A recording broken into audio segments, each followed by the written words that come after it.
बृहत वाङ्मय में कहा गया है, विवत्ति अविनीयस्य संपत्ति विनयस्य दस्येयम दुह ओ नायम शिक्षम से अभिगच्छै। आश्रय जैन शास्त्र में कहा गया, जो अविनीत व्यक्ति होता है उसे विपत्ति मिलती है और विनीत व्यक्ति को संपत्ति प्राप्त होती है। ये दोनों बातें जिसको ज्ञात हैं वह व्यक्ति शिक्षा को प्राप्त हो सकता है। हमारे जीवन में शिक्षा का, ज्ञान का बहुत महत्व है। भारत में कितने कितने कितने विद्यार्थी कितने कितने विद्या संस्थानों में पढ़ते हैं और अभिभावक भी जागरूक रहते हैं अपने बच्चों को शिक्षित कराने के लिए, और लगता है सरकार भी जागरूक रहती है शिक्षा के संदर्भ में। जीवन में ज्ञान का विकास तो होना ही चाहिए, उसके साथ साथ विद्यार्थियों में अच्छे संस्कारों का निर्माण भी होना चाहिए। हम लोग अहिंसा यात्रा कर रहे हैं। जैन धर्म के हम संत हैं। भारत में अनेक धर्म हैं, उनमें एक जैन धर्म है। आपने कभी भगवान महावीर का नाम पढ़ा हो, सुना हो? जैन परंपरा में उन्हें 24वां तीर्थंकर बताया गया है। भगवान ऋषभ को जैन धर्म में पहला तीर्थंकर बताया गया है। हम लोग भगवान महावीर के अनुयायी हैं और जैन धर्म में हम निर्ग्रंथों संतों के लिए नियम संहिता है। हम साधु हैं, हमारे लिए मुख्य 5 नियम होते हैं: अहिंसा, सत्य, अचौर्य, ब्रह्मचर्य और अपरिग्रह। अहिंसा, जीव हिंसा से बचना। आपने कभी देखा हो, जाना हो, हम साधु लोग पैदल यात्रा करते हैं। आप देखिए, यूं तो यात्रा करते ही हैं। यह जो हमने अहिंसा यात्रा निकाल रखी है, उसका प्रारंभ हमने दिल्ली में किया था। 9 नवंबर 2014 को दिल्ली में इस यात्रा का शुभारंभ हुआ और दिल्ली से आगे बढ़ते हुए उत्तर प्रदेश, हरियाणा, मध्य प्रदेश, राजस्थान, बिहार, फिर नेपाल चले गए, वहाँ भी कई महीनों तक रहे। फिर बिहार, पश्चिम बंगाल, भूटान, नागालैंड, मेघालय, असम, अब वापस पश्चिम बंगाल में आए हैं। तो यह हमारी अहिंसा यात्रा जो जन उत्थान के साथ भी जुड़ी हुई है, आत्मोत्थान के साथ भी जुड़ी हुई है। हम जो अहिंसा यात्रा कर रहे हैं पैदल यात्रा के रूप में, पैदल क्यों? इतनी गाड़ियां आज मिलती हैं, वायुयान मिलता है, लोह पथ गामिनी वाला यान मिलता है, राजपथ यान मिलता है, नौका आदि भी मिल जाते हैं, फिर पद यात्रा क्यों? इसके पीछे पृष्ठभूमि में अहिंसा की बात है। वाहनों से यात्राएं होती हैं, सड़क पर देखते हैं जीव जंतु मरे हुए मिलते हैं, सांप क्या और प्राणी क्या। तो वाहनों से तो जीवों की हिंसा हो सकती है।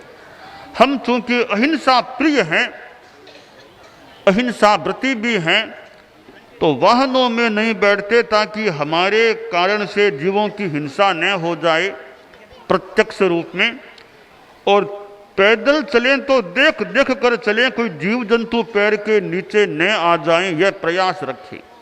यह अहिंसा की साधना है। हम लोग रात में भोजन नहीं करते, सूर्य अस्त होने से लेकर वापिस सूर्य उदय हो, यह रात्रि काल कहलाता है। इस पूरे रात्रि काल में हमारा नियम है भोजन तो करना ही नहीं, पानी की एक बूंद भी नहीं पीना, पानी भी नहीं पीना, न भोजन न पानी। इसके साथ भी अहिंसा की बात है कि रात में खाएं पिएं, कोई मच्छर आदि जीव जंतु पड़ जाए मर जाए, हिंसा हो जाए, तो साधु रात को न खाए न पिए, यह भी हमारा नियम है। हम लोग मुख पर यह पट्टी लगाए रहते हैं, यह भी अहिंसा के लिए। खुले मुंह सीधे बोलने से वायुमंडल, वायु के जीवों की हिंसा हो सकती है, इसलिए मुख पर आगे पट्टी लगाते हैं ताकि बोलें तो सीधी आवाज वायु में न जाए, हिंसा न हो, इसलिए मुख पर वस्त्रिका, मुख पट्टी लगाते हैं। भिक्षा जीवी हैं हम, न तो खुद खाना पकाते न दूसरों को कहते कि हमारे लिए खाना पकवाओ, ये भी हमारा नियम है, क्योंकि भोजन के पकाने में भी जीवों की हिंसा हो सकती है। तो फिर जीवन चलेगा कैसे? न खाना पकाना न पकवाना। हम साधुओं का नियम व्यवस्था है भिक्षा करो, घरों में भोजन बनता ही है, वहाँ थोड़ा थोड़ा भोजन ले लो, जो देने वाले इच्छा से दें उतना अपने नियम के अनुकूल, और भिक्षा में प्राप्त भोजन से अपना काम चलाओ।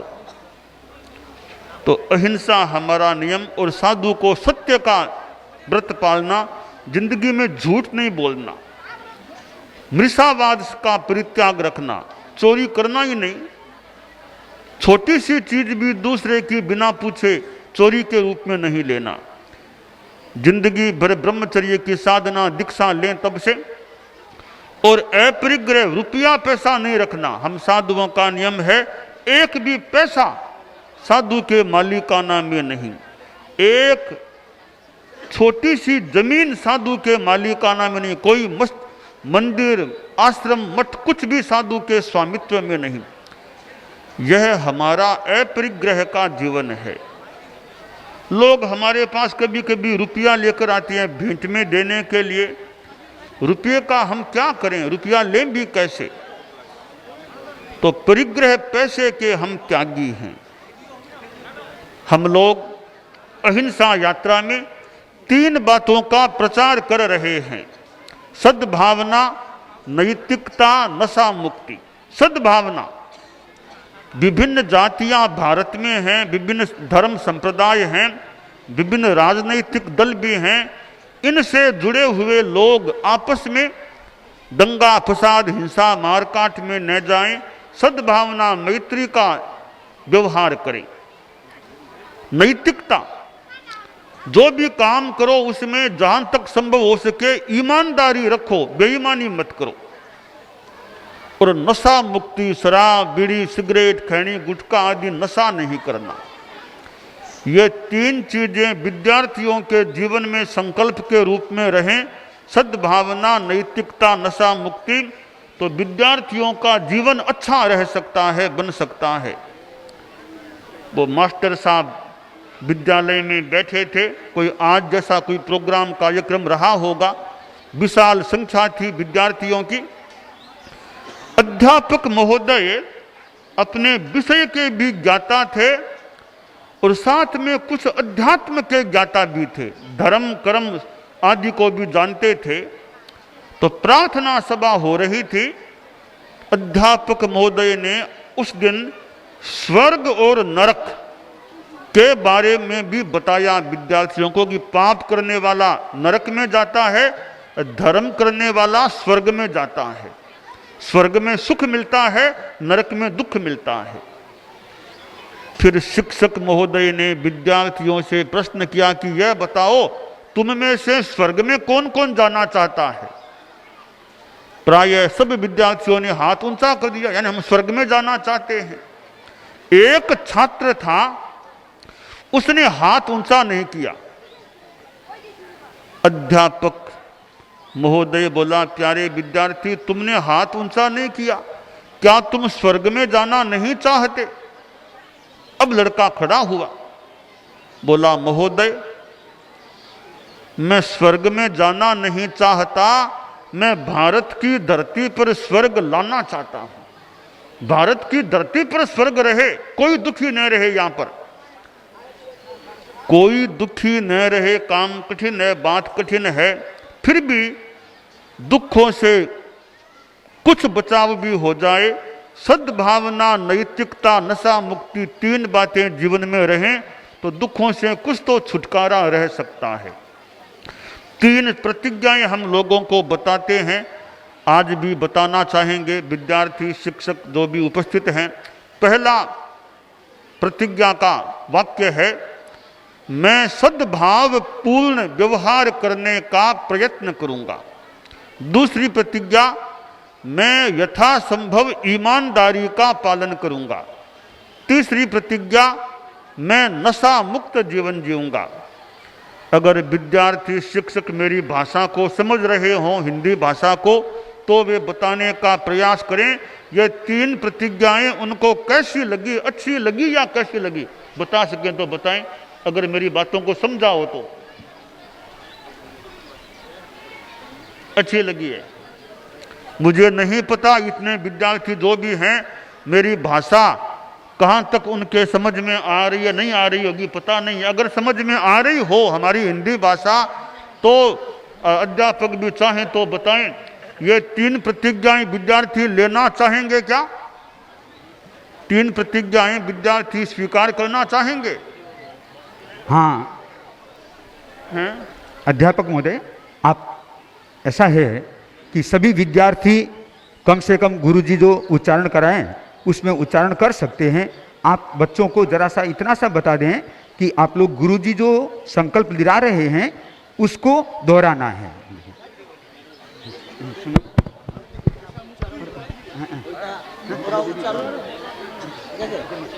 हेलो, আমার ছেলে মেয়েদের বলছি, গুরুজি আমাদের যে কথাগুলো বললেন, অহিংসা, নৈতিকতা, সদ্ভাবনা, নেশামুক্তি, এগুলো আমরা সবাই সমর্থন করি তো? এগুলো আমরা চাই তো নাকি? ছেলেমেয়েরা এই প্রতিজ্ঞা আমরা পালন করব? বলো, হাত তুলে বলো, করবো? गुरुजी करा रहे हैं। আচ্ছা গুরুজি, এবার যেটা বলছেন তোমরা যতটুকু বোঝো উচ্চারণ করবে একটু বাবা। হ্যাঁ ठीक আছে। हाँ, तो मैं पहले हिंदी में बोलूं, फिर हमारे मुनि जी उसको बंगला में बोलने का प्रयास करेंगे।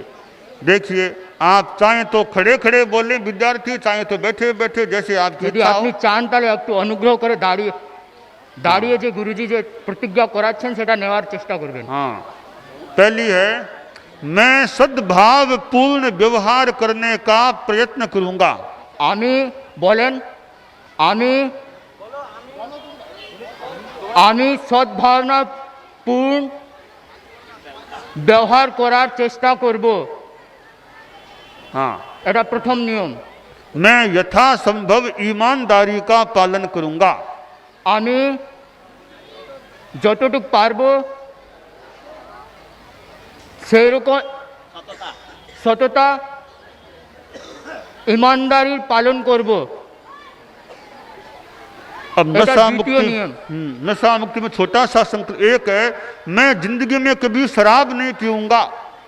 এটা তৃতীয় নিয়ম আছে যে আমি জীবন পর্যন্ত মদ্যপান করব না। যেই যদি চান তাহলে একটু অনুগ্রহ করে হাতটা উপরে করে হাস সেই সব কিন্তু বলতে পারে যে আমি জীবন পর্যন্ত কোনোদিনই মদ্যপান করব না। আপনারা সবাই তৈরি আছেন তো? তাহলে বলেন। देखिए, कभी कोई शादी में जाओ और कोई उत्सव में जाओ, वहाँ शराब हो तो शराब नहीं पीना चाहिए, ठीक है ना? ভালো করে চিন্তা করে নেন যে আমি কোনোদিনই পার্টি বা অন্য কোনো প্রয়োজনে যাই তাহলে কোনোদিনই মদ্যপান খাবো না। ঠিক করে চিন্তা ভাবনা করে নিয়েছেন তো? ठीक है। তাহলে গুরুজি এখন প্রতিজ্ঞা করাচ্ছেন। और ये भी ध्यान रखो कि परीक्षा होना अवैध तरीका जैसे नकल करना, गलत तरीका हो नकल करना जैसा, वैसा काम नहीं करना चाहिए।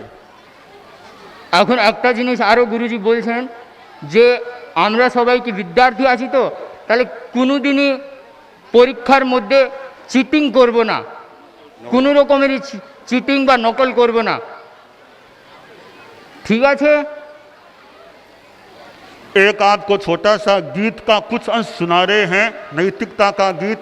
नैतिकता की सुर सरिता में जन जन मन पावन हो, संयममय विद्यार्थी या शिक्षक हो, मजदूर और व्यापारी, नर हो नारी, बने नीतिमय जीवन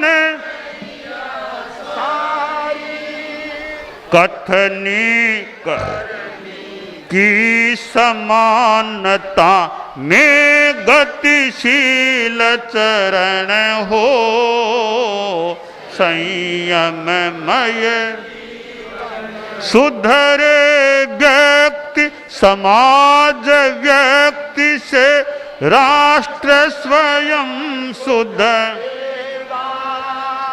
तुलसी अणुव्रत सिंहनाद सारे जग में मानवीय आचार संहिता में अर्पित तन मन हो, संयममय जीवन नैतिकता की सुर सरिता में जन जन मन पावन हो, संयम